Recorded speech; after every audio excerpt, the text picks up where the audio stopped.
നമഃ ശിവായ. ഓം നമോ നാരായണായ. ഓം നമോ ഭഗവതേ വാസുദേവായ. ഓം ശ്രീ ഗുരുഭ്യോ നമഃ. ഇന്ന് 81 മുതലുള്ള ശ്ലോകങ്ങളാണ് നമ്മൾ നോക്കുന്നത്. തേജോ വൃഷോദ്യുതിധരഃ സർവശസ്ത്രഭൃതാംബരഃ പ്രഗ്രഹോ നിഗ്രഹോ വ്യഗ്രോ നൈകശൃംഗോ ഗദാഗ്രജഃ.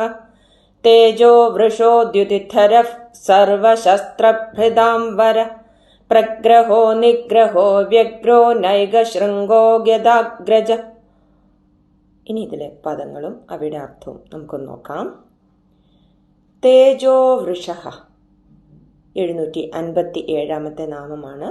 തേജോ വൃഷഃ, തേജസ്സിനെ വർഷിക്കുന്നവൻ. തേജസ്സിന് പ്രകാശം എന്നും ജലം എന്നും അർത്ഥമുണ്ട്. സൂര്യരൂപത്തിൽ ഭഗവാൻ ഭൂമിയിൽ തേജസ് വർഷിക്കുന്നു. പല രൂപത്തിൽ വർഷിക്കുന്ന തേജസ് കൊണ്ട് ലോകങ്ങളെ വർദ്ധിപ്പിക്കുന്നവൻ. തേജോ വൃഷഃ. അടുത്ത നാമം 758 ദ്യുതിധരഃ. ദ്യുതിധരഃ, ദേഹകാന്തിയെ ധരിക്കുന്നവൻ. ദ്യുതി എന്നാൽ ശോഭ, കാന്തി എന്നൊക്കെയാണ് അർത്ഥം. അപ്പോൾ ദേഹകാന്തിയെ ധരിക്കുന്നവൻ ദ്യുതിധരഃ. അടുത്ത നാമം 759 സർവശസ്ത്രഭൃതാംബരഃ. സർവശസ്ത്രഭൃതാംബരഃ, എല്ലാ ശസ്ത്രഭൃത്തുക്കളിലും വെച്ച് ശ്രേഷ്ഠൻ. ശസ്ത്രം ഉപയോഗിക്കുന്നവൻ, ശസ്ത്രത്തെ ഭരിക്കുന്നവൻ. ശസ്ത്രഭൃത്. ശസ്ത്രം എന്നാൽ ഹിംസിക്കാനുള്ള ആയുധം എന്നർത്ഥം. അമ്പ്, വാള്, ഗദ, ചക്രം തുടങ്ങിയവയെല്ലാം ശസ്ത്രങ്ങളാണ്. എല്ലാ ആയുധധാരികളിലും വെച്ച് ശ്രേഷ്ഠനായവൻ.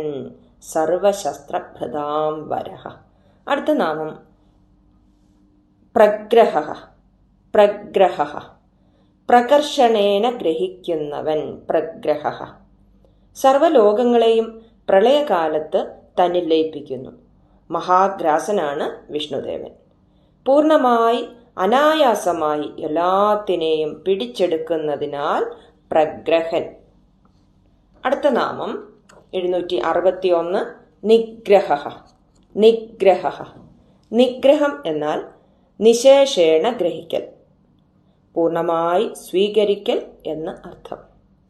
തൻ്റെ അധീനമാക്കി എല്ലാറ്റിനെയും നിഗ്രഹിക്കുന്നവൻ. നിഗ്രഹഃ. അടുത്ത നാമം 762 വ്യഗ്രഹ. വ്യഗ്രഹ, അന്തമില്ലാത്തവൻ അല്ലെങ്കിൽ അവസാനമില്ലാത്തവൻ. ആദിയും അവസാനവും ഇല്ലാത്തവൻ. സനാതനൻ.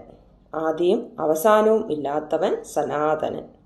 താൽപര്യത്തോടെ തൻ്റെ ഭക്തരുടെ അനുഗ്രഹത്തിൽ വ്യാപരിക്കുന്നവൻ. വ്യഗ്രഹ. അടുത്ത നാമം നൈകശൃംഗഃ. നൈകശൃംഗഃ, ന ഏക ശൃംഗ. ന പ്ലസ് ഏക പ്ലസ് ശൃംഗ ചേർന്ന് നൈകശൃംഗഃ. ഒന്നിൽ കൂടുതൽ ശൃംഗങ്ങളുള്ളവൻ. എല്ലാ ലോകങ്ങളുടെയും എല്ലാ കാലത്തെയും സർവാധിപതിയാകയാൽ നൈകശൃംഗൻ. അടുത്ത നാമം ഗദാഗ്രജഃ. ഗദാഗ്രജഃ, ഗതിക്കപ്പെടുന്നത് ഗതം. അഗ്രഭാഗത്ത് ഗതിക്കപ്പെടുന്നത് ഗതം. അഗ്രഭാഗത്ത് മുന്നിൽ ജനിക്കുന്നവൻ. അഗ്രജൻ. ധർമ്മം നശിക്കുന്ന പല സന്ദർഭങ്ങളിൽ ദേവന്മാരും ബ്രഹ്മാവും ഋഷിമാരും വൈകുണ്ഠത്തിൽ അഭയം പ്രാപിക്കും. മന്ത്രങ്ങളും സ്തോത്രങ്ങളും കൊണ്ട് ആരാധിക്കുമ്പോൾ ഭഗവാൻ അവരുടെ മുന്നിൽ ആവിർഭവിക്കുന്നതിനാൽ ഗദാഗ്രജൻ. ഗദാഗ്രജൻ. സർവചരാചരങ്ങൾക്കും തേജസ്സിനെ വർഷിക്കുന്നവനും ദേഹകാന്തിയുള്ളവനും എല്ലാ ആയുധധാരികളിലും വെച്ച് ശ്രേഷ്ഠനായവനും ഭക്തന്മാർ നൽകുന്നതെന്തും സന്തോഷത്തോടെ സ്വീകരിക്കുന്നവനും അഹങ്കാരികളെ നിയന്ത്രിക്കുന്നവനും ദുഷ്ടന്മാരെ നിഗ്രഹിക്കുന്നവനും ഭക്തന്മാരുടെ ആഗ്രഹങ്ങൾ നിറവേറ്റുന്നതിൽ തിടുക്കമുള്ളവനും ഒന്നിലേറെ കൊമ്പുകൾ ഉള്ളവനും രോഹിണി പുത്രനായ ഗദന്റെ ജ്യേഷ്ഠനായവനുമായ മഹാവിഷ്ണുവിനെ ഞാൻ വന്ദിക്കുന്നു. ഇനി നമുക്ക് 82-ാമത്തെ ശ്ലോകം നോക്കാം. ചതുർമൂർത്തിശ്ചതുർബാഹു ചതുർവ്യൂഹശ്ചതുർഗതി ചതുരാത്മാ ചതുർഭാവശ്ചതുർവേദവിദേകപാദ്. ചതുർമൂർത്തിശ്ചതുർബാഹു ചതുർവ്യൂഹശ്ചതുർഗതി ചതുരാത്മാ ചതുർഭാവശ്ചതുർവേദവിദേകപാദ്. ഇനി നമുക്കിതിലെ അർത്ഥങ്ങളും അവയുടെ പദങ്ങളും ഒന്ന് നോക്കാം. ചതുർമൂർത്തിഹി, ചതുർമൂർത്തിഹി, 4 മൂർത്തികൾ ഉള്ളവൻ, 4 മൂർത്തികൾ ഉള്ളവൻ. ചതുർമൂർത്തിഹി. വിരാട്, സൂത്രാത്മാവ്, അവ്യാകൃതൻ, തുരീയൻ എന്നിങ്ങനെ 4 മൂർത്തികൾ. ഓരോ പ്രാണിയിലും ജാഗ്രതായും സ്വപ്നമായും സുഷുപ്തിയായും ഇവയ്ക്ക് 3നും അതീതനായി തുരീയനായും ഭഗവാൻ സ്ഥിതി ചെയ്യുന്നു. ജാഗ്രത്തിൽ വിശ്വൻ, സ്വപ്നത്തിൽ തൈജസൻ, സുഷുപ്തിയിൽ പ്രാജ്ഞൻ, തുരീയാവസ്ഥയിൽ തുരീയൻ, ഇങ്ങനെ 4 രൂപങ്ങൾ സ്വീകരിച്ചവൻ. അടുത്ത നാമം 766 ചതുർബാഹുഹു. ചതുർബാഹുഹു, 4 ബാഹുക്കളുള്ളവൻ, 4 കൈകളുള്ളവൻ. ചതുർബാഹുഹു. അടുത്ത നാമം 767 ചതുർവ്യൂഹ. ചതുർവ്യൂഹ, 4 വ്യൂഹങ്ങൾ ഉള്ളവൻ. ശരീരപുരുഷൻ, ഛന്ദപുരുഷൻ, വേദപുരുഷൻ, മഹാപുരുഷൻ എന്നിങ്ങനെ 4 വ്യൂഹങ്ങളോട് കൂടിയവൻ. ജീവികളുടെ ശരീരസ്ഥനായ പുരുഷൻ ശരീരപുരുഷൻ, ഛന്ദോരൂപിയായ പുരുഷൻ ഛന്ദപുരുഷൻ, വേദരൂപിയായ പുരുഷൻ വേദപുരുഷൻ, മഹാപുരുഷൻ എന്നിവ ചേർന്നത് ചതുർവ്യൂഹം. അടുത്ത നാമം 768 ചതുർഗതിഹി. ചതുർഗതിഹി, 4 തരക്കാർക്കും പ്രാപ്യനായവൻ. 4 ആശ്രമങ്ങൾക്കും 4 വർണ്ണങ്ങൾക്കും ഗതിയായിരിക്കുന്നവൻ. 4 ആശ്രമങ്ങൾ എന്ന് പറയുന്നത് ബ്രഹ്മചര്യം, ഗാർഹസ്ഥ്യം, വാനപ്രസ്ഥം, സന്യാസം. ഇങ്ങനെ 4 ആശ്രമങ്ങൾക്കും 4 വർണ്ണങ്ങൾക്കും ഗതിയായിരിക്കുന്നവൻ. ചതുർഗതിഹി. അടുത്ത നാമം ചതുരാത്മാ.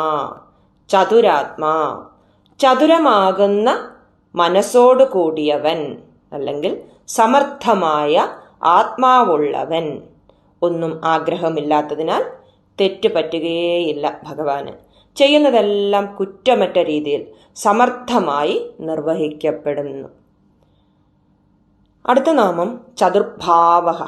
ചതുർഭാവഃ 770 ചതുർഭാവഃ, 4 ഭാവങ്ങളുള്ളവൻ.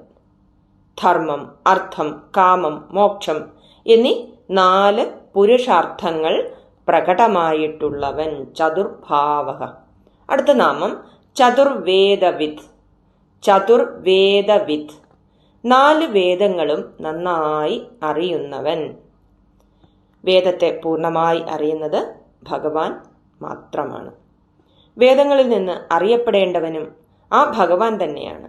ഋഗ്വേദം, യജുർവേദം, സാമവേദം, അഥർവവേദം എന്നിവയാണ് ചതുർവേദങ്ങൾ. ഇവയെല്ലാം അറിയുന്നവൻ ചതുർവേദവിദ്. അടുത്ത നാമം ഏകപാദ്. ഏകപാദ് 772 നാമം ഏകപാദ്, 1 പാദം ഉള്ളവൻ. സകല ഭൂതങ്ങളും കൂടി 1 പാദമായിട്ടുള്ളവൻ. ഭഗവാന്റെ 1 പാദം തന്നെ എല്ലാ ലോകങ്ങളെയും ആവരണം ചെയ്യുന്നു. ഭഗവാന് പാദം കൊണ്ടുള്ള ചലനം സാധ്യമല്ല. ചലിക്കാതെ തന്നെ സർവവ്യാപിയാണ് ഭഗവാൻ. അതുകൊണ്ട് 1 പാദം മാത്രമുള്ളവൻ എന്ന അർത്ഥത്തിൽ ഏകപാദ് എന്ന് പറയുന്നു. ഏകപാദ്. അടുത്ത നാമം, ഇനി നമുക്ക് ഈ ശ്ലോകം ഒന്നുകൂടി ഒന്ന് ചൊല്ലി നോക്കാം. 4 സ്വരൂപത്തോടു കൂടിയവനും, പരമാത്മാവ്, ഈശ്വരൻ, ഹിരണ്യഗർഭൻ, വിരാട് പുരുഷൻ. ശംഖ്, ചക്രം, ഗദ, താമര എന്നിവ ധരിച്ച 4 കൈകളോട് കൂടിയവനും 4 വ്യൂഹങ്ങളോട് കൂടിയവനും വാസുദേവൻ, സംഘർഷണൻ, പ്രദ്യുമ്നൻ, അനിരുദ്ധൻ 4 ആശ്രമങ്ങൾക്ക് ആശ്രയമായിട്ടുള്ളവനും ബ്രഹ്മചര്യം, ഗാർഹസ്ഥ്യം, വാനപ്രസ്ഥം, സന്യാസം സമർത്ഥമായ 4 ആത്മാക്കൾ ഉള്ളവനും ചിത്തം, അഹങ്കാരം, മനസ്സ്, ബുദ്ധി 4 പുരുഷാർത്ഥങ്ങളുടെ ഉറവിടമായവനും ധർമ്മം, അർത്ഥം, കാമം, മോക്ഷം. ഇനി 4 വേദങ്ങളായ ഋക്, യജുർ, സാമം, അഥർവം എന്നിവ നന്നായി അറിയുന്നവനും സമസ്ത പ്രപഞ്ചത്തിനും ഒരേയൊരു രക്ഷകനുമായിട്ടുള്ള മഹാവിഷ്ണുവിനെ ഞാൻ നമസ്കരിക്കുന്നു. ഇനി ഈ ശ്ലോകം നമുക്കൊന്ന് ചൊല്ലി നോക്കാം. ചതുർമൂർത്തിശ്ചതുർബാഹു ചതുർവ്യൂഹശ്ചതുർഗതി ചതുരാത്മാ ചതുർഭാവ ചതുർവേദ വിദേകപാദ്. ചതുർമൂർത്തിശ്ചതുർബാഹു ചതുർവ്യൂഹശ്ചതുർഗതി ചതുരാത്മാ ചതുർഭാവ ചതുർവേദ വിദേകപാദ്. ഇനി 83-ാമത്തെ ശ്ലോകം. സമാവർത്തോ നിവൃത്താത്മാ ദുർജയോ ദുരതിക്രമ ദുർലഭോ ദുർഗമോ ദുർഗോ ദുരാവാസോ ദുരാരിഹ. സമാവർത്തോ നിവൃത്താത്മാ ദുർജയോ ദുരതിക്രമ ദുർലഭോ ദുർഗമോ ദുർഗോ ദുരാവാസോ ദുരാരിഹ.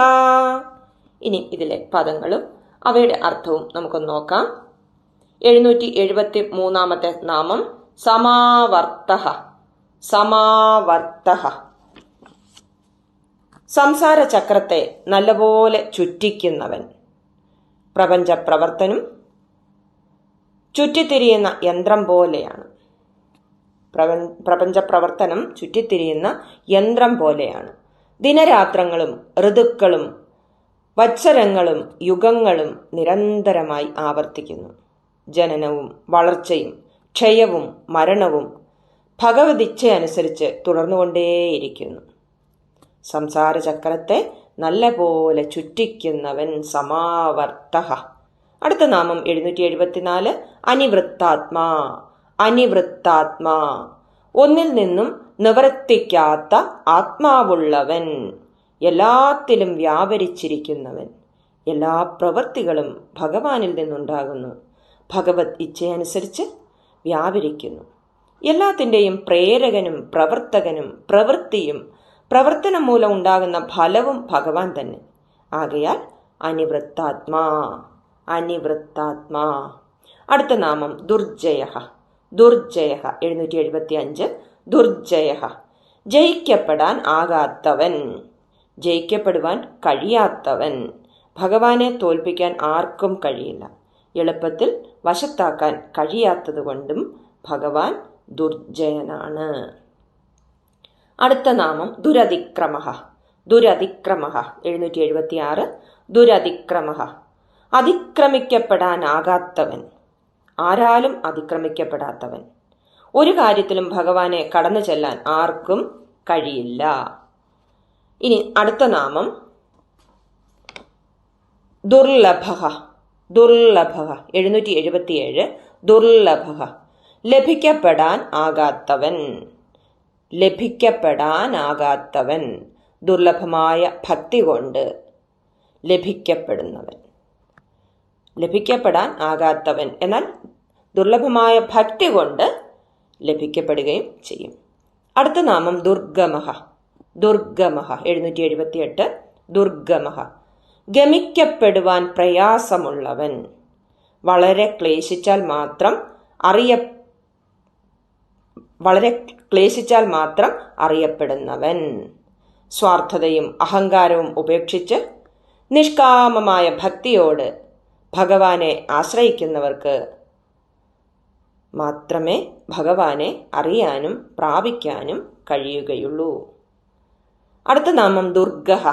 ദുർഗഃ 779 ദുർഗഃ ദുഃഖപൂർവം പ്രാപിക്കപ്പെടുന്നവൻ, ഇടയ്ക്ക് നിരവധി തടസ്സങ്ങളാൽ പ്രവേശിക്കാൻ എളുപ്പമല്ലാത്തവൻ.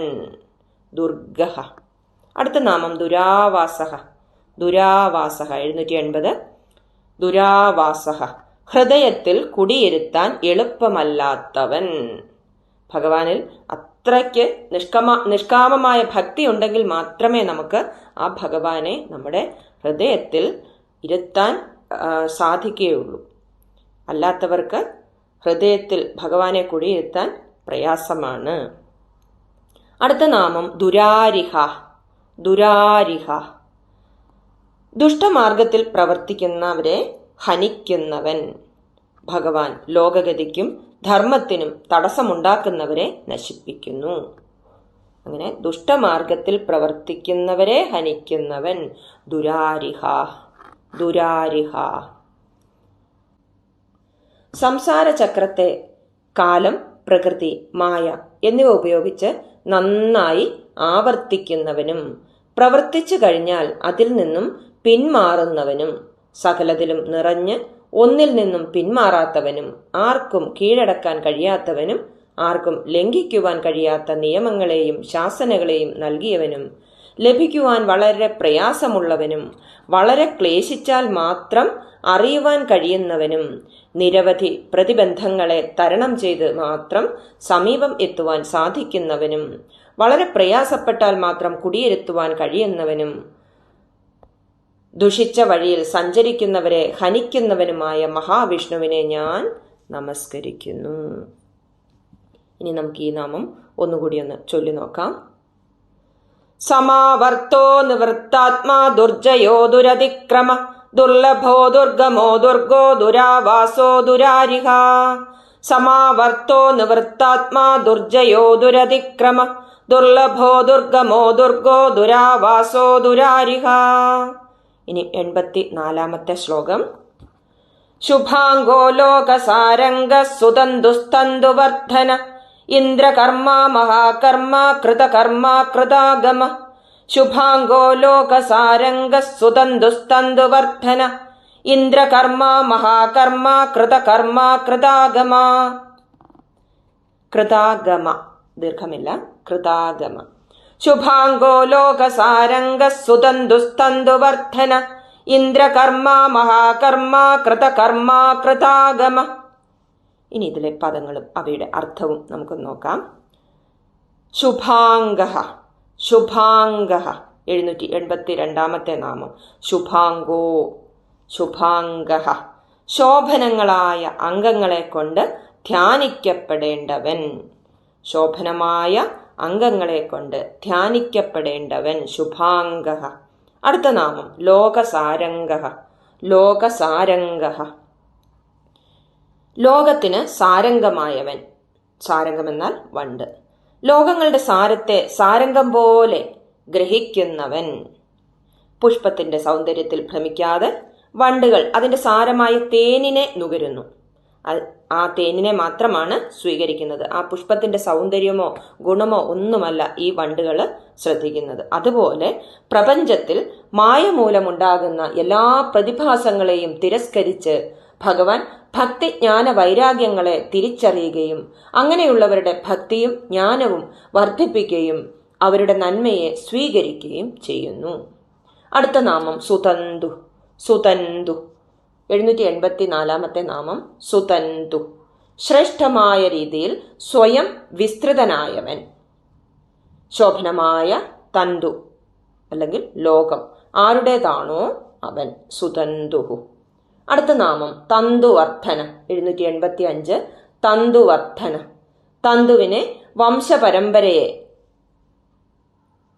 അല്ലെങ്കിൽ വംശപരമ്പരയെ വർദ്ധിപ്പിക്കുന്നവൻ.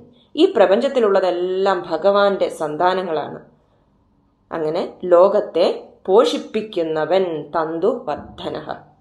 അടുത്ത നാമം 786. ഇന്ദ്രകർമ്മ. ഇന്ദ്രകർമ്മ ഇന്ദ്രന്റെ കർമ്മം പോലെയുള്ള അല്ലെങ്കിൽ ഐശ്വര്യമുള്ള കർമ്മത്തോടു കൂടിയവൻ. ഉത്കൃഷ്ടമായ കർമ്മങ്ങൾ ചെയ്യുന്നവൻ. അടുത്ത നാമം 787. മഹാകർമ്മ. മഹാകർമ്മ മഹത്തായ കർമ്മങ്ങൾ ചെയ്തവൻ. പ്രപഞ്ചത്തിന്റെ സൃഷ്ടി തന്നെ ഭഗവാന്റെ മഹാകർമ്മമാണ്. അടുത്ത നാമം കൃതകർമ്മ. 788. കൃതകർമ്മ കൃതമായ കർമ്മങ്ങളോട് കൂടിയവൻ. കൃതമായ കർമ്മങ്ങളോട് കൂടിയവൻ കൃതകർമ്മ എല്ലാ കർമ്മങ്ങളും ചെയ്തു കഴിഞ്ഞവൻ. ഒന്നും ശേഷിക്കാത്ത വിധത്തിൽ എല്ലാ കർമ്മങ്ങളും ചെയ്തവൻ. അടുത്ത നാമം കൃതാഗമഃ. കൃതാഗമഃ വേദരൂപമായ ആഗമത്തെ ഉണ്ടാക്കിയവൻ. വേദരൂപമായ ആഗമത്തെ ഉണ്ടാക്കിയവൻ, ആഗമങ്ങളെ സൃഷ്ടിച്ചവൻ. ശുഭവും മനോഹരവുമായ അവയവങ്ങളോട് കൂടിയവനും തന്റെ ഭക്തന്മാർ ചെയ്യുന്ന ശുഭപ്രവൃത്തികളെയെല്ലാം വണ്ട് തേൻ കുടിക്കുന്ന പോലെ സ്വീകരിക്കുന്നവനും നൂലിൽ കോർത്ത മുത്തുമണികളെ പോലെ പ്രപഞ്ച സ്വരൂപത്തെ മുഴുവൻ ബന്ധിപ്പിച്ച് നടത്തുന്നവനും പ്രപഞ്ചമാകുന്ന വംശത്തെ വർദ്ധിപ്പിക്കുന്നവനും അതിശ്രേഷ്ഠങ്ങളായ കർമ്മങ്ങൾ ചെയ്യുന്നവനും പഞ്ചഭൂതങ്ങളുടെയും സർവചരാചരങ്ങളുടെയും സൃഷ്ടി, പരിപാലനം, സംഹാരം തുടങ്ങിയ മഹാകർമ്മങ്ങൾ ചെയ്യുന്നവനും കർമ്മങ്ങളെല്ലാം ശരിയായ രീതിയിൽ ചെയ്തു കഴിഞ്ഞവനും വേദങ്ങൾ എല്ലാം ദൃശ്യമാക്കുകയും പ്രതിഷ്ഠിക്കുകയും ചെയ്തവനുമായ ആ മഹാവിഷ്ണുവിനെ ഞാൻ നമസ്കരിക്കുന്നു. ഇനി നമുക്ക് ഈ ശ്ലോകം ഒന്നുകൂടി ഒന്ന് ചൊല്ലി നോക്കാം. ശുഭാംഗോ ലോകസാരംഗ സുതന്തുസ്തന്തുവർദ്ധന ഇന്ദ്രകർമ്മ മഹാകർമ്മ കൃതകർമ്മ കൃതാഗമ.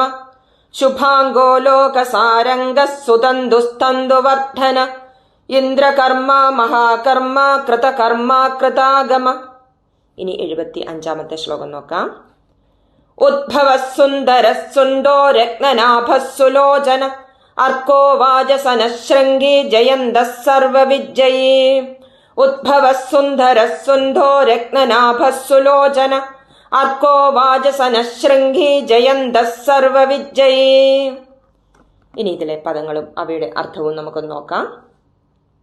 ഉദ്ഭവ 790-ാമത്തെ നാമം ഉദ്ഭവ. ഉത്കൃഷ്ടമായ ഭവം ഉള്ളവൻ. ഭവം എന്നാൽ ജന്മം. അപ്പോൾ ഉത്കൃഷ്ടമായ ജന്മം ഉള്ളവൻ. മനുഷ്യരും മറ്റു ജീവജാലങ്ങളും ജനിക്കുന്നത് അവരുടെ സ്വന്തം ഇഷ്ടത്തിന് അല്ല, കർമ്മബന്ധങ്ങളുടെ പ്രേരണ കൊണ്ട് ജന്മം സ്വീകരിക്കേണ്ടി വരുന്നതാണ്. എന്നാൽ ഭഗവാൻ ദേവകാര്യത്തിനായി അവതരിക്കുമ്പോൾ സ്വേച്ഛയാ സ്വീകരിക്കുന്ന രൂപങ്ങളെ ഉദ്ഭവ എന്ന് പറയുന്നു. ഉദ്ഗതമായ ഭവത്തോടു കൂടിയവൻ ഭഗവാൻ. ജന്മമേ ഇല്ല, ഭഗവാന് ജനനമോ മരണമോ ഇല്ല. അടുത്ത നാമം സുന്ദരഃ. സുന്ദരഃ 791 സുന്ദരഃ ലോകാതിശയായ സൗഭാഗ്യമുള്ളവൻ, സൗന്ദര്യമുള്ളവൻ, സുന്ദരൻ. ജ്ഞാനേന്ദ്രിയങ്ങൾ കൂടി അനുഭവിക്കുമ്പോൾ ആഹ്ലാദം ഉളവാക്കുന്നതും സ്മരിക്കപ്പെടുമ്പോൾ അല്ലെങ്കിൽ ഓർക്കുന്ന മാത്രയിൽ തന്നെ മനസ്സിനും ബുദ്ധിക്കും ഉണർവുണ്ടാക്കുന്നതും ഏവരെയും ആകർഷിക്കുന്നതുമായ സവിശേഷതയാണ് സൗന്ദര്യം. അങ്ങനെ സൗന്ദര്യമുള്ളവൻ സുന്ദരൻ. അടുത്ത നാമം സുന്ദഹ. സുന്ദഹ 792 സുന്ദഹ കാരുണ്യം കൊണ്ട് അലിയുന്നവൻ. കാരുണ്യം കൊണ്ട് അലിയുന്നവൻ. ഭഗവാൻ കരുണാമൂർത്തിയാണ്. അമ്മമാർക്ക് മക്കളോടുള്ള വാത്സല്യം എപ്രകാരമാണോ അതുപോലെയാണ് ഭഗവാൻ താൻ സൃഷ്ടിച്ച ജീവികളോട് ഭഗവാന് ഉള്ളത്. തൻ്റെ ഭക്തന്മാരുടെ നേർക്ക് ഭഗവാനുള്ള വാത്സല്യം ഈ അമ്മമാർക്ക് മക്കളോട് എത്രമാത്രം വാത്സല്യമുണ്ടോ അതേപോലെയാണ് ഭഗവാനുള്ള വാത്സല്യവും. അടുത്ത നാമം രത്നനാഭക. രത്നനാഭക രത്നം പോലെ ശോഭിക്കുന്ന നാഭിയുള്ളവൻ. രത്നം പോലെ ശോഭിക്കുന്ന നാഭിയുള്ളവൻ രത്നനാഭക. അടുത്ത നാമം സുലോചന. സുലോചന 794 സുലോചന നല്ല കണ്ണുകളുള്ളവൻ, ശോഭനമായ കണ്ണുകൾ ഉള്ളവൻ. സുലോചന. അടുത്ത നാമം 795 അർക്കഹ. അർക്കഹ സ്തുതിക്കപ്പെടുന്നവൻ അല്ലെങ്കിൽ അർച്ചിക്കപ്പെടുന്നവൻ.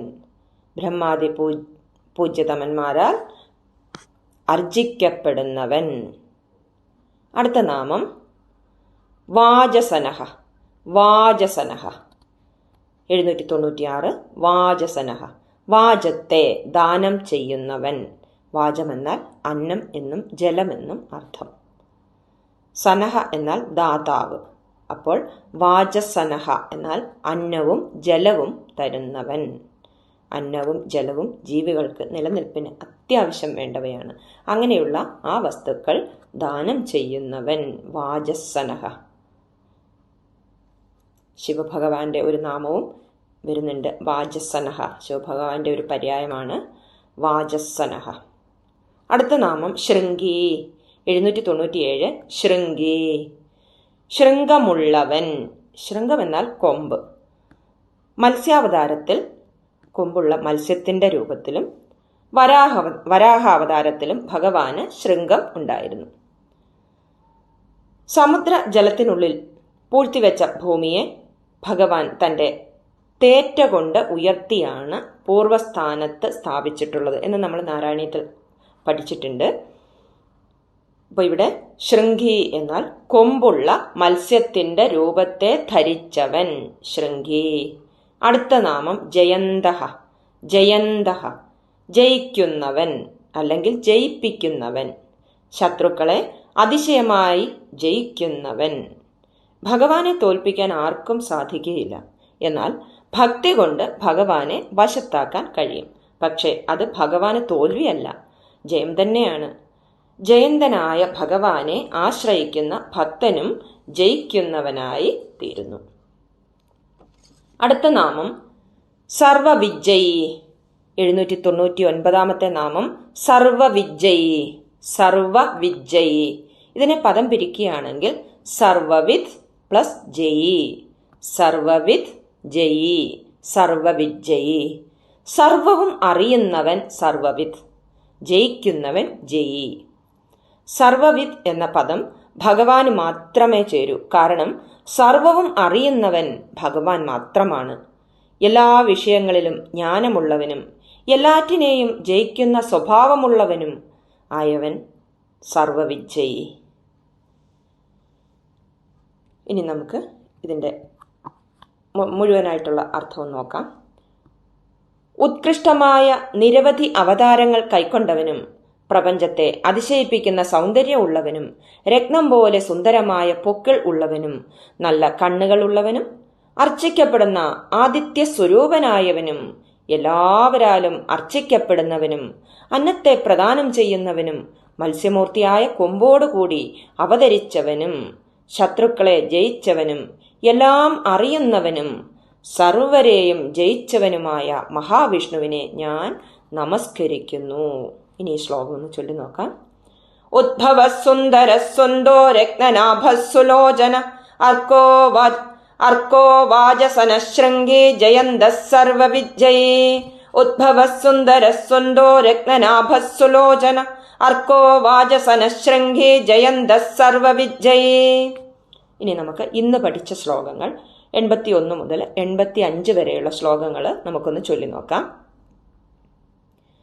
തേജോ വൃഷോദ്യുധിധര സർവശസ്ത്രഭൃതാംബര പ്രഗ്രഹോ നിഗ്രഹോ വ്യഗ്രോ നൈകശൃംഗോ ഗദാഗ്രജ ചതുർമൂർത്തിശ്ചതുർബാഹുശ്ചതുർവ്യൂഹശ്ചതുർഗതി ചതുരാത്മാ ചതുർഭാവ ചതുർവേദവിദേകപാദ് സമാവർത്തോ നിവർത്താത്മാ ദുർജയോ ദുരതിക്രമ ദുർലഭോ ദുർഗമോ ദുർഗോ ദുരാവാസോ ദുരാരിഹ ശുഭാംഗോ ലോകസാരംഗ സുതന്തുസ്തന്തുവർദ്ധന ഇന്ദ്രകർമ്മ മഹാകർമ്മ കൃതകർമ്മ കൃതാഗമ ഉദ്ഭവ സുന്ദര സുന്ധോ രത്നനാഭസുലോചന അർക്കോ വാജസന ശൃംഗി ജയന്ത സർവവിജയി. ഓം നമഃ ശിവായ.